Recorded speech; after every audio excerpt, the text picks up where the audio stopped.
Bonjour tout le monde et bienvenue à cette petite capsule qui nous permet de réviser donc les consignes pour l'examen final en marketing international à cette session.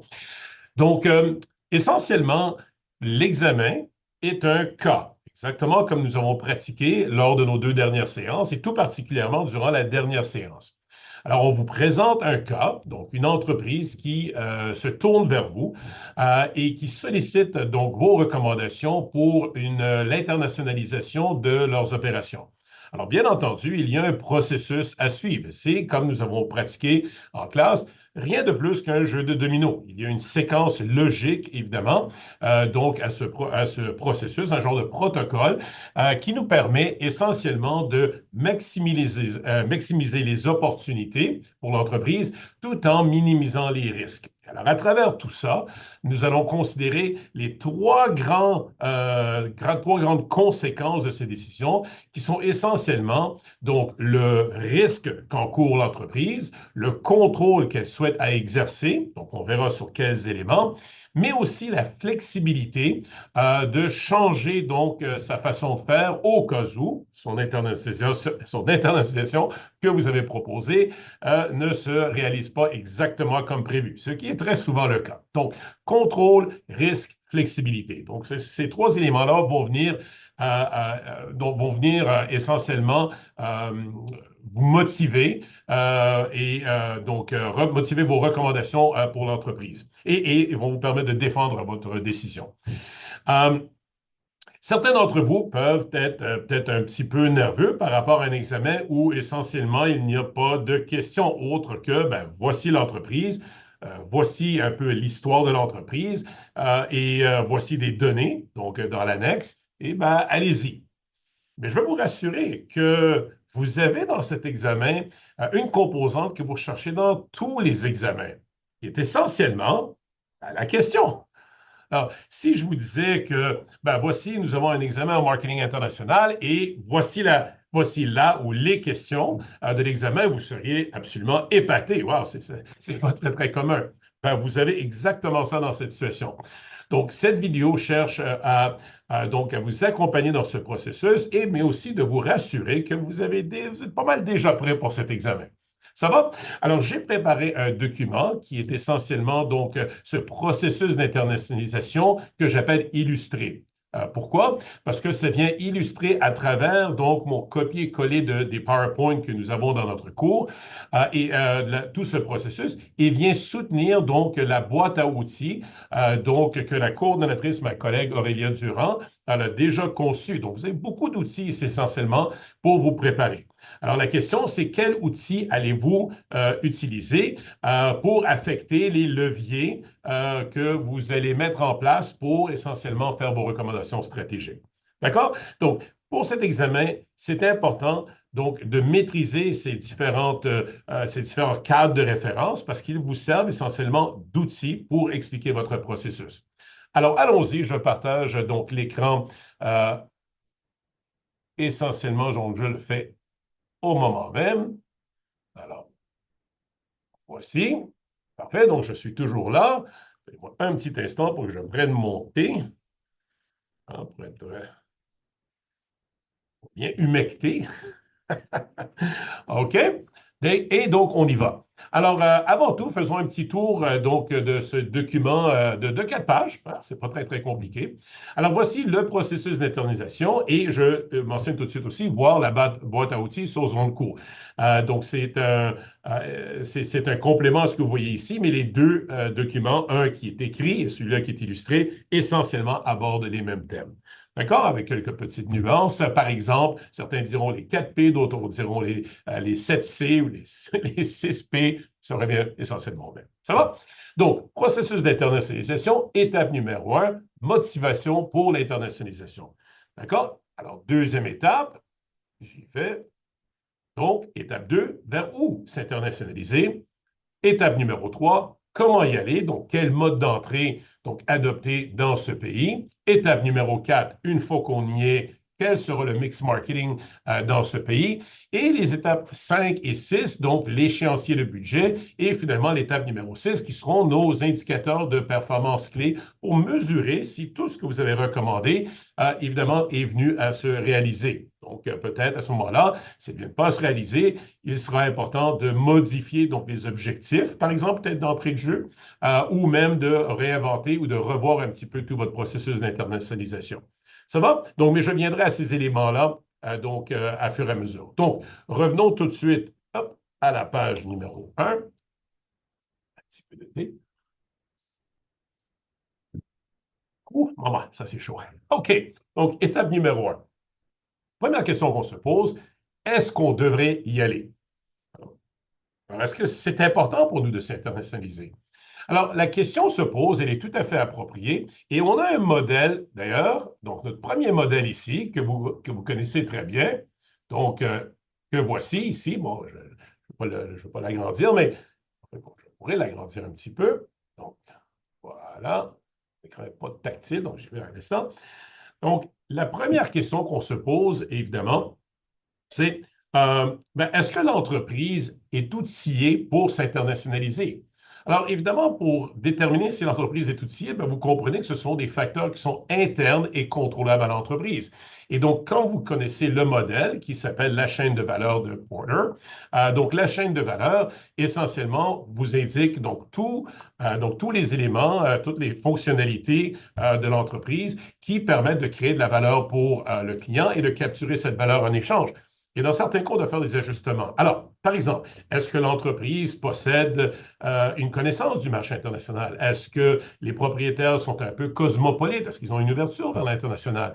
Est-ce que les employés ont les compétences clés pour pouvoir donc communiquer, par exemple, avec ce marché?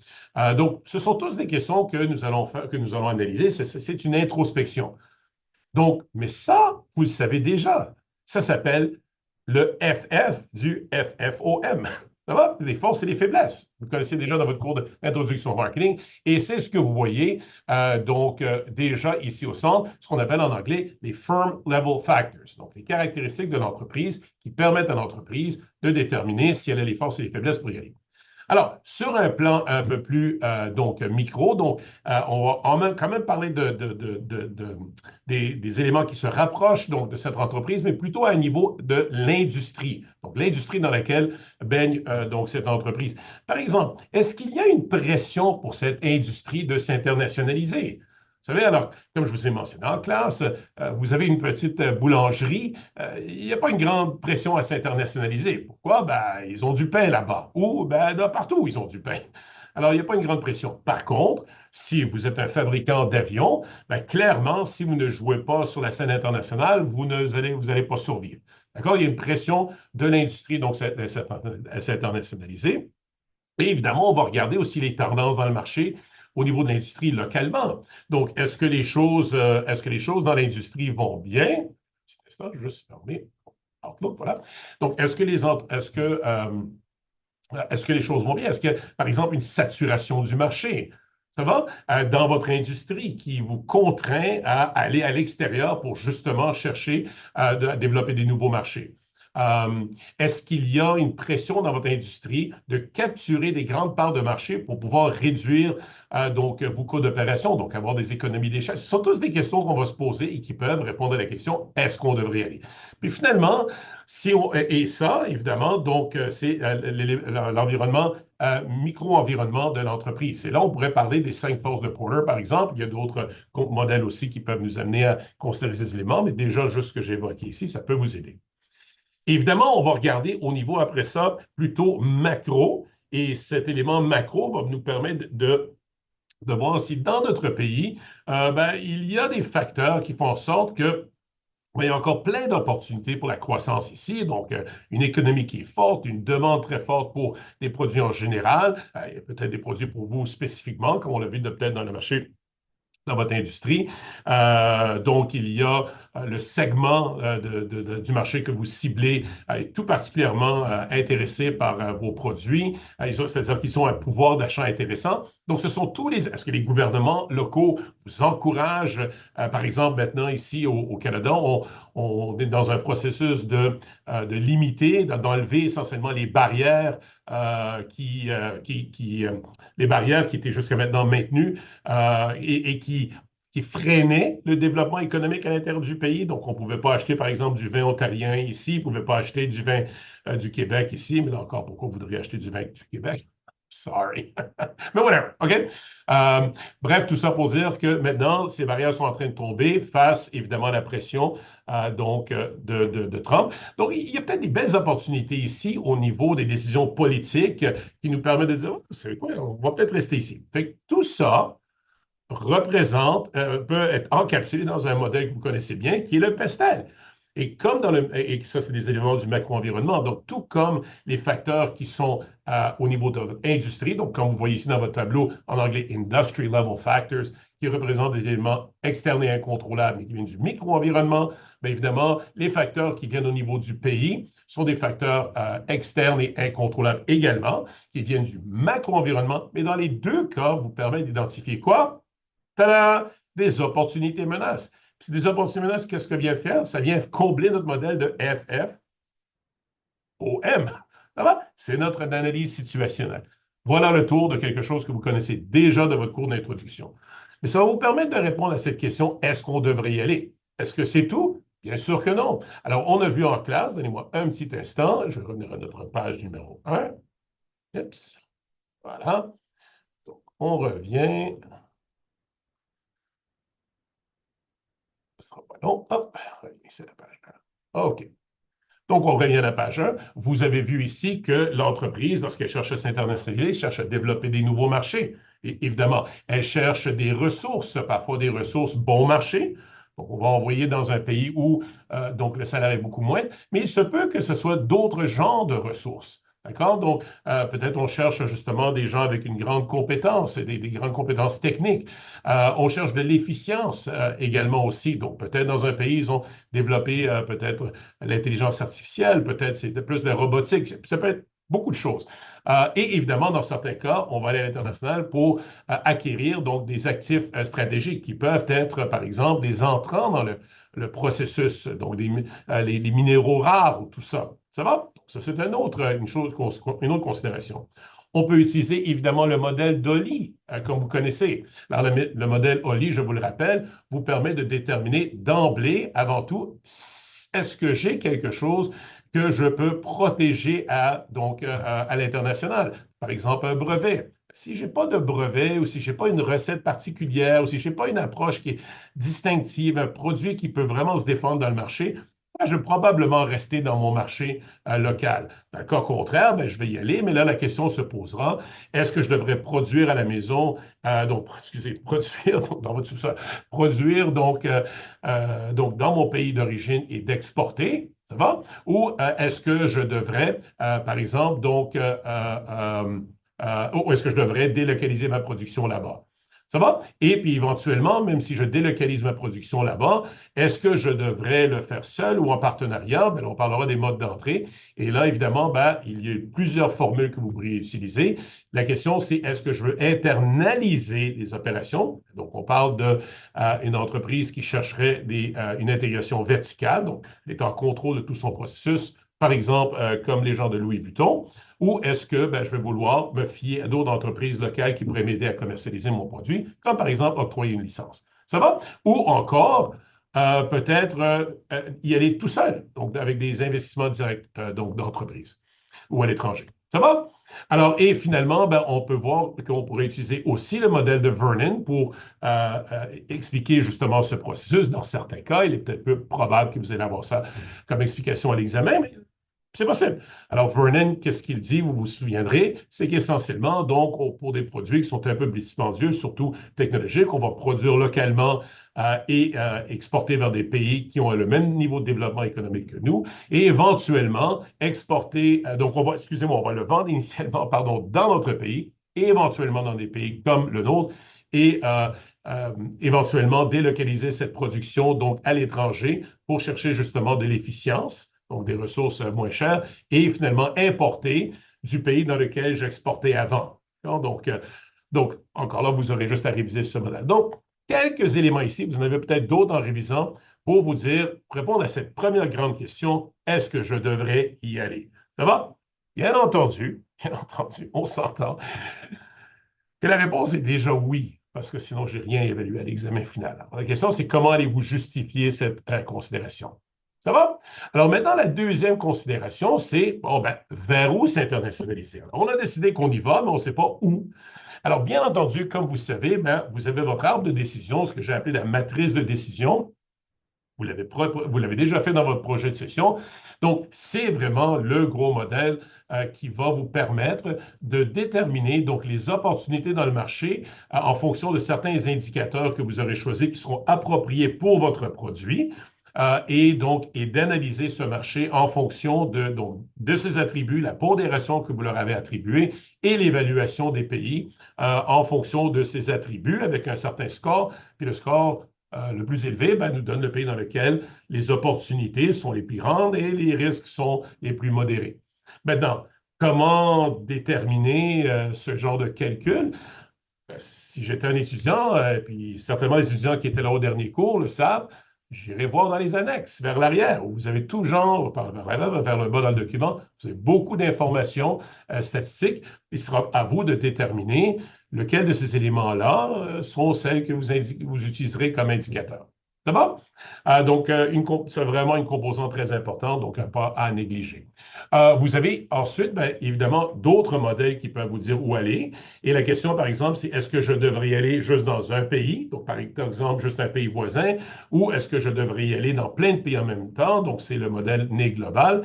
Et dans cette considération, qu'est-ce que je vais avoir? Ben, j'ai plusieurs modèles qui vont me permettre d'y réfléchir et donc de m'outiller pour prendre cette décision. Par exemple, le modèle Uppsala. Alors, le modèle Uppsala ne nous donne pas juste le mode d'entrée, il nous dit aussi que on va y aller tranquillement. Alors, vous vous souviendrez de l'anecdote que je vous ai racontée. Alors, c'est comme dans la piscine municipale au mois de juin, quand vous y allez pour la première fois, la plupart d'entre nous, on approche à petits pas, puis on met notre orteil avant de sauter dedans parce que c'est quand même un peu froid. Ça va?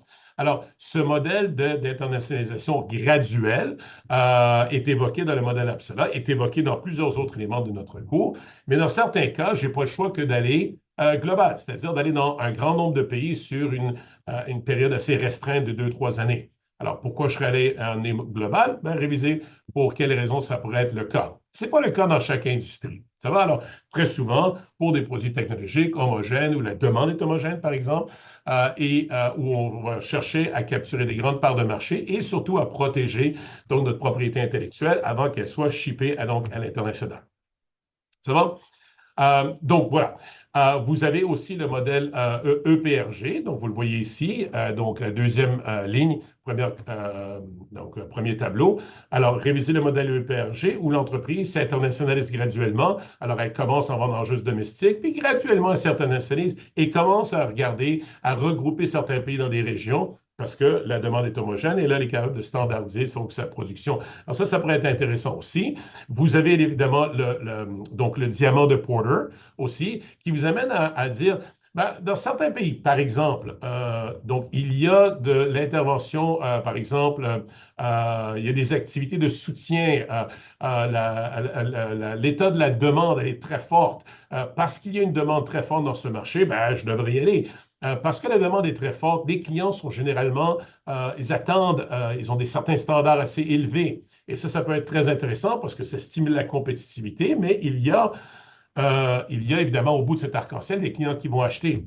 Il y a une composante gouvernementale ici également. Est-ce que les gouvernements encouragent justement leurs citoyens? Est-ce qu'ils ont un bon filet social? Est-ce qu'ils ont un bon système d'éducation? Alors, on dirait justement chercher des efficiences. Ben, pour être sûr que des entreprises comme, bon, j'y pense maintenant, une entreprise française avec des jeux logiciels, je toujours leur nom, qui est venue s'installer ici donc au Québec parce que justement, on a on est multiculturel, évidemment, on parle plusieurs langues, on a toutes ces universités, donc on a un système d'éducation vraiment très performant. Donc, Ubisoft, voilà, d'accord? Alors, ils peuvent utiliser ce modèle. Mais bien entendu, à travers tout ça, vers où s'internationaliser, il y a évidemment donc un modèle que nous avons révisé donc, assez souvent, qui est le modèle Cage. Et encore là, c'est rien de nouveau. Ce sont juste des questions que nous allons nous poser.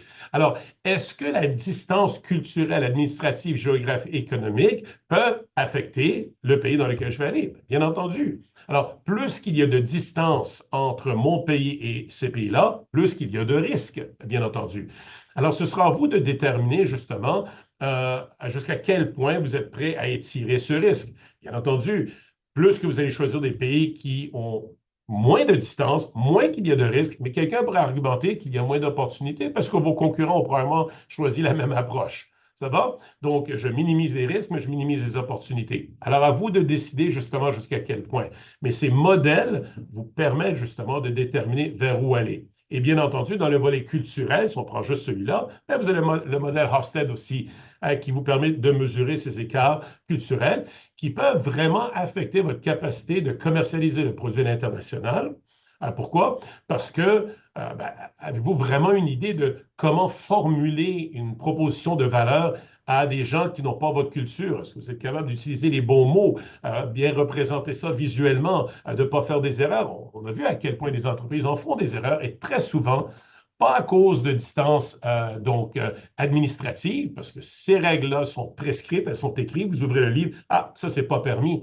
Au niveau culturel, c'est sous-entendu. Alors, évidemment, donc, une composante culturelle très importante. Puis, on a encore Vernon ici qui revient pour vous s'internationaliser pour les mêmes raisons que j'ai évoquées tout à l'heure. Ça va? Alors, passons maintenant à la troisième question. Alors, on est rendu. Troisième question, ben, comment y aller? Alors, c'est quoi les modes d'entrée?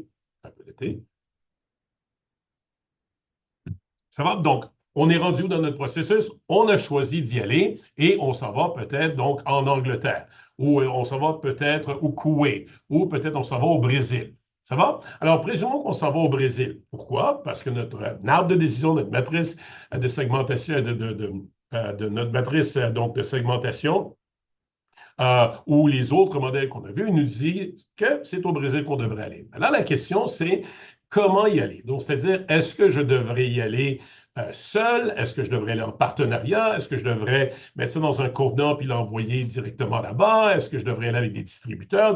Alors, vous avez plusieurs modèles ici, et ici, ça va vraiment exiger une bonne révision de votre part parce qu'il y a un langage qui est propre au mode d'entrée. Alors, plutôt que de l'expliquer, puis justement, il va falloir faire attention parce que parfois vos explications peuvent ne peut-être pas être très claires. Alors dites, mon mode d'entrée sera un mode d'entrée direct. Alors l'entreprise vend directement des consommateurs là-bas par des intervenants. Est-ce que ça va être indirect? Je mets ça dans un conteneur puis je l'envoie là-bas.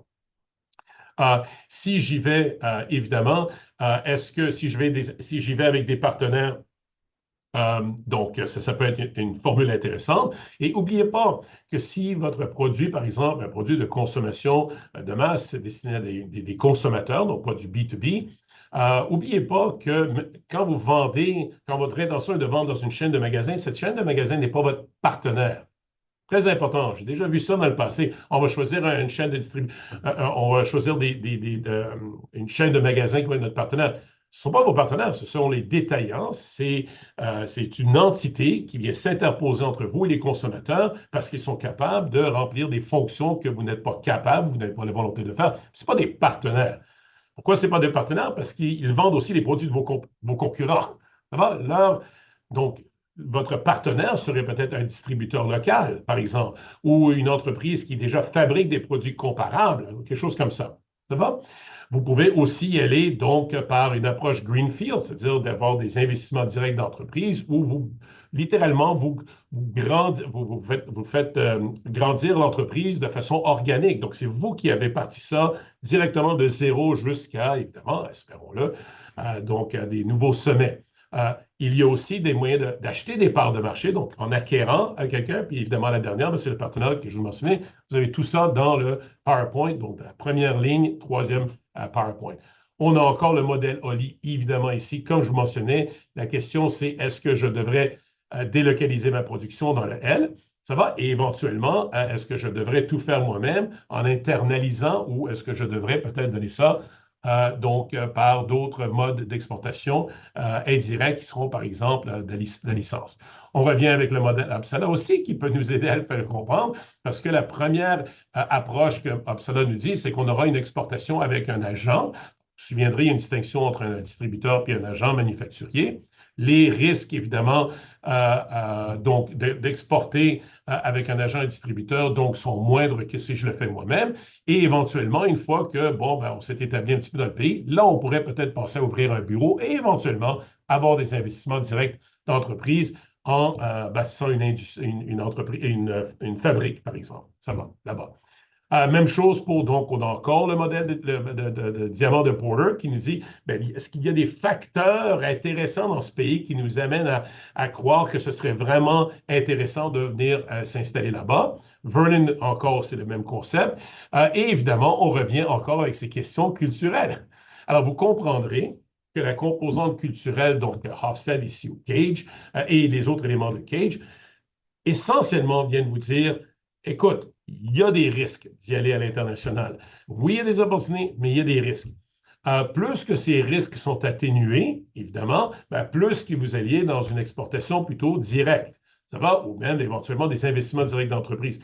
Plus que ces risques sont élevés, ben, plus que je vais y aller tranquillement. Je vais peut-être y aller de façon indirecte. Ça va? Évidemment, j'aurai moins de contrôle en indirect sur les opérations, sur les choix aux éléments du mix marketing localement, parce qu'une fois que je le vends à un distributeur, ben, le distributeur peut choisir peut-être de faire les choses comme il ou elle le souhaite. Donc, je perds le contrôle, mais j'ai moins de risques, ça va? Et j'ai plus de flexibilité. Donc, dans le sens où, si je pense que le pays est intéressant, mais il y a une grande distance culturelle, donc je ne sais pas tout à fait comment approcher les gens, je ne sais pas la vente relationnelle se fait comment, est-ce que les gens sont plutôt cartésiens ou est-ce qu'ils sont plutôt axés, par exemple, sur la tâche dans les négociations ou plutôt sur le relationnel? Parce que je ne sais pas ça, je vais aller en exportation indirecte, possiblement. Ça va? Et je perds le contrôle, mais évidemment, j'ai des ressources locales qui peuvent me permettre de limiter les risques. Ce qui est bien, c'est que oui, j'ai moins de contrôle, j'ai moins de risques et j'ai plus de flexibilité parce que si jamais ça ne marche pas, bon, j'ai peut-être perdu un conteneur, mais je n'ai pas perdu des millions et des millions en bâtissant une usine là-bas. Donc, je peux plier bagage et m'en aller. Donc, ça va? Risque, flexibilité et contrôle. Et bien entendu, la dernière composante qui est vraiment subtile, mais qui est intéressante et quelque chose qu'on examine dans beaucoup de sphères de la commercialisation d'un produit, c'est justement quels sont les coûts de transaction. Alors, vous comprendrez qu'entre, si on a deux éléments vraiment très dichotomiques, c'est-à-dire un où j'y vais avec un mode indirect ou où j'y vais avec, par exemple, un partenaire, ou dans une autre situation où je fais des investissements directs à l'étranger, où j'ai tout le contrôle, ben, la question se pose, c'est quel est le coût d'aller chercher ce partenaire? Quelque chose que je n'ai pas si je suis le propriétaire de l'entreprise. Ça va, c'est-à-dire que si je suis la personne qui se charge entièrement par l'internalisation de mes opérations, pas besoin de chercher un partenaire. Il y a des coûts à ça. Il y a des coûts en amont, évidemment, donc la recherche d'un partenaire, la négociation d'un contrat, évidemment, tout ça, ça prend du temps, par exemple, vous réviserez le modèle. Et il y a évidemment, durant le processus, il y a des questions de contrôle. Je m'assurer que ces gens-là font ce que je m'attends d'eux, évidemment, des indicateurs de performance. Et il peut y avoir, évidemment, des difficultés. Donc, il peut y avoir des coûts en aval aussi. Par exemple, de poursuivre des gens qui auraient peut-être enfreint ma licence ou qui ont enfreint donc de 30 ans.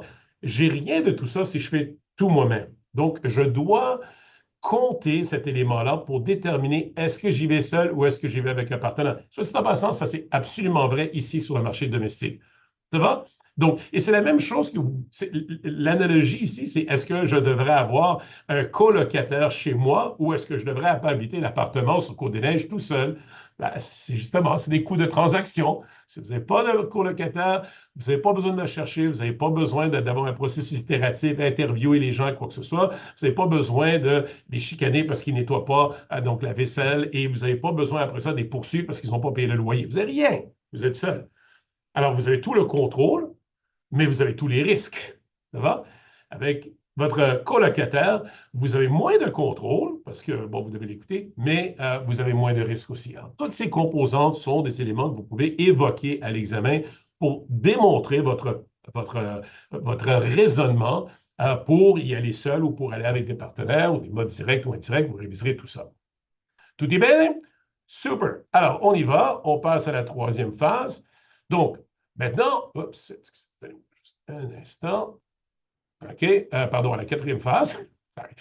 Donc, maintenant qu'on a choisi de commercialiser notre produit au Brésil et qu'on a choisi donc partenaire ou pas de partenaire direct, indirect, vous réviserez tout ça et utilisez le langage dans l'examen. La question maintenant, c'est qu'est-ce que je vais vendre? Comment je vais le vendre? À qui je vais le vendre? Et comment je vais communiquer cette valeur? Alors, la première question, c'est quel sera le segment du marché que je vais cibler? Est-ce que ça peut être un segment différent au Brésil qu'ici? Absolument. Il s'agit de justifier. Ça va? Est-ce que ça peut être exactement le même? Absolument. Il faudra le justifier. Ça va? Donc, la question fondamentale ici, c'est à quel point je peux standardiser mon produit et à quel point je suis obligé d'adapter mon produit. Alors, vous comprendrez que dans un monde idéal, les entreprises chercheraient à vendre un produit standard. Pourquoi? Pour gagner des parts de marché. Excusez-moi. Essentiellement pour gagner des économies d'échelle. Et pourquoi ils ont des économies d'échelle? Parce qu'on connaît comment le construire, on fabriquer plutôt. On a une chaîne de montage, nos employés sont déjà formés sur cette chaîne de montage. La vie est belle. Le problème, c'est que dans ce pays-là, les gens n'ont pas besoin exactement du même produit. Alors, là, ce sera très important de considérer jusqu'à quel point je dois adapter donc le produit. Et pour ça, vous devez considérer d'une part votre capacité à le faire, donc ça, c'est les facteurs internes, où est-ce que je vais devoir modifier certains éléments, et évidemment, les facteurs locaux au niveau de donc la clientèle cible de l'industrie et évidemment certaines tendances dans le marché. Alors, des tendances peut-être culturelles ou certaines règles qui vous contraignent à avoir un emballage qui est un peu différent. Ça va? Alors, ces éléments-là vont vous permettre d'adapter le produit localement. Et évidemment, cette adaptation va se manifester sur le prix, le produit, la place ou la distribution locale. Et évidemment, donc, le produit, quel est le bénéfice principal que vous allez proposer, mais aussi, donc, les autres éléments dont vous vous souviendrez dans nos 3 cercles concentrés qui définissent qu'est-ce qui est le produit. Est-ce que je devrais, par exemple, utiliser le même nom de marque? Est-ce que l'emballage devrait être différent? Est-ce que l'écriture sur l'emballage? Est-ce que la recette devrait être la même? Le goût devrait-il être différent? La couleur du produit devrait-il être modifiée? Tous ces éléments-là peuvent venir, vous pouvez jouer, vous avez beaucoup de leviers avec le produit pour adapter, mais en fonction de la demande du marché local. Vous ne pouvez pas juste adapter pour adapter. Vous ne voulez pas adapter. Vous voulez adapter parce que vous êtes obligé de le faire.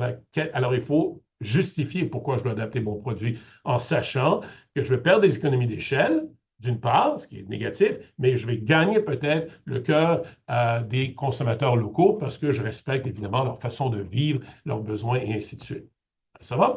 Donc, c'est cette question d'adaptation et standardisation qui vient animer donc cette dernière partie, donc le mix marketing. L'étape numéro 5, échéancier budget, vous n'avez pas besoin de le préciser. Vous n'avez pas besoin de préciser l'échéancier et le budget dans le contexte d'un examen. Vous n'avez peut-être pas assez d'informations, mais ce serait intéressant de l'évoquer. Quand même, c'est une étape qu'il faudrait donc produire. Et ensuite, donc l'étape 6, par contre là, des indicateurs de performance clés, je pense que si dans votre stratégie de commercialisation, vous nous avez proposer des objectifs, donc des objectifs de prix, par exemple. Donc, mon objectif de prix, c'est d'aller gagner un maximum de parts de marché. Bien, ça veut dire que le prix va être relativement bas. L'indicateur de performance sera quel pourcentage de parts de marché je souhaite avoir, puis est-ce que je l'ai atteint? Si votre objectif de prix, c'est d'aller chercher un segment du marché très, très précis, et donc, ce serait important de voir justement ce que je suis allé chercher ces clients-là. Si votre objectif de communication serait donc la notoriété. Donc, votre indicateur de performance ne sera pas des ventes, ce sera la notoriété. Alors, ce n'est pas très, très compliqué. Vous les avez formulés dans le mix marketing. Alors, vous les reprenez simplement pour l'étape numéro 6. Ça va? Et essentiellement, ça met fin donc à notre révision pour l'examen final. Alors, quand vous voyez, je viens littéralement de vous donner pas seulement la question, donc, voici l'entreprise, qu'est-ce qu'elle devrait faire, comment elle devrait commercialiser à l'international. Je vous donne toutes les réponses. On ne peut pas avoir mieux que ça. Ça va? Alors, faites une bonne révision. Très important de justifier tout ce que vous dites, parce que si c'est juste de l'opinion, ça, sans être soutenu par ces modèles, tout ça, ben, l'écart va être trop grand et définitivement, on va avoir de la variance entre donc, les étudiants. Mais vous avez essentiellement vraiment un beau petit parcours ici avec cette vidéo. N'oubliez pas, c'est rien de plus qu'un beau petit jeu de dominos avant les vacances à venir. Alors, j'espère que cette vidéo vous a plu et au plaisir de se retrouver bientôt. Au revoir.